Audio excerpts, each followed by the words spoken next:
Hey, good afternoon, everyone. It's Pastor Bramnick at Holy Shepherd Lutheran Church in Hazlet, Texas. It is time for our daily devotion. Today is Wednesday. It is March the 26th. We're going to be talking more about war today. And I want to read to you from verse 2. May he send you help from the sanctuary and grant you support from Zion. May he remember all your sacrifices and accept your burnt offerings. All right, so this is the people expressing a desire for God to accept the king's burnt offerings and sacrifices. Not that the king would make them himself, but he would go to the priest, and the priest would be the one who would make these. But the king would bring the animals to be sacrificed. And this is important because it emphasizes that war in ancient Israel always had a spiritual component to it. It's not like today where wars are always, political in nature. And it's probably been that way, for a couple of hundred years. You have to go back to maybe, it might have been the last time, the late or mid 17th century, we had the 30 Years' War. And unfortunately, in that case, it was all about religion and faith, but in a bad way, that you had Catholics and Calvinists and Lutherans and Anabaptists all fighting each other, and that's very unfortunate. But going further back, it might be where you had Christianity against Islam, and then of course we have our debates there about the Crusades.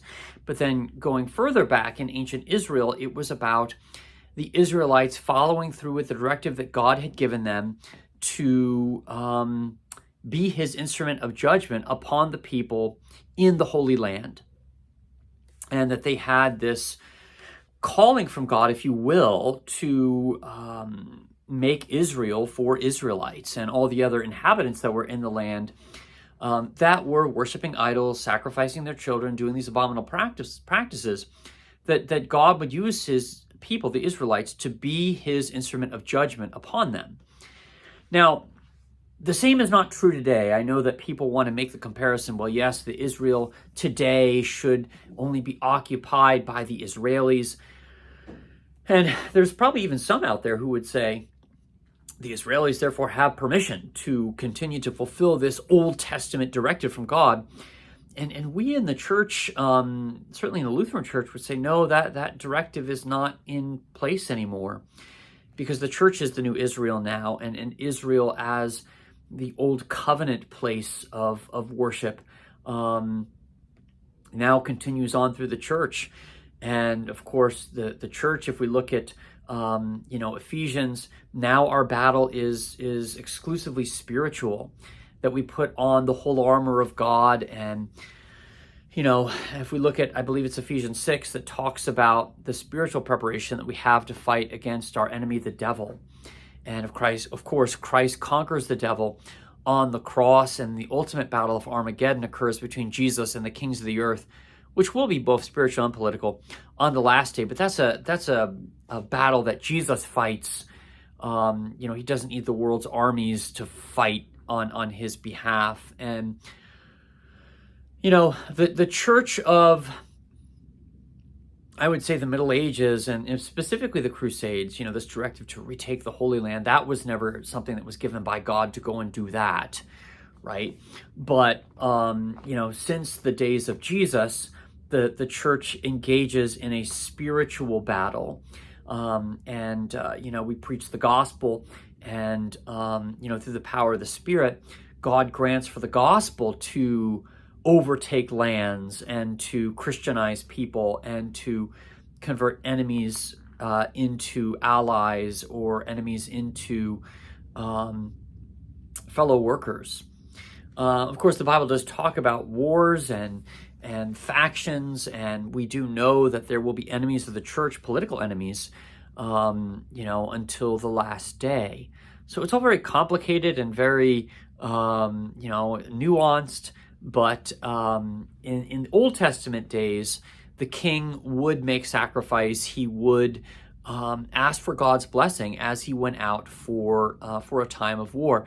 And so this may have been a psalm that was chanted in a form of worship before the king would lead the Israelite forces off to war. Okay, let's continue with the Lord's Prayer. Our Father who art in heaven, hallowed be thy name. Thy kingdom come, thy will be done, on earth as it is in heaven. Give us this day our daily bread, and forgive us our trespasses, as we forgive those who trespass against us.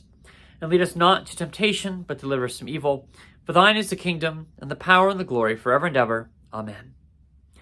The Lord bless you and keep you. The Lord make his face to shine upon you and be gracious unto you. The Lord lift his countenance upon you and give you his peace. Amen.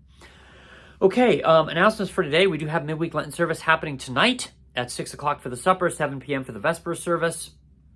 And my sermon title tonight is A House Divided. So we'll talk about what that means for both Old Testament Israel and New Testament Israel.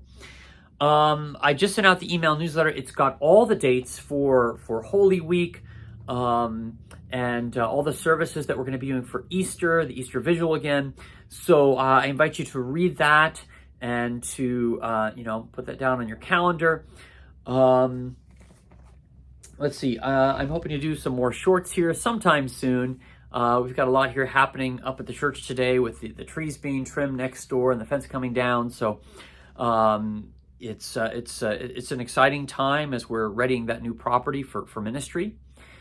And I think that's it. Everything else is going to be in the email newsletter. So God bless you. Thank you for watching, and hope to see you tonight.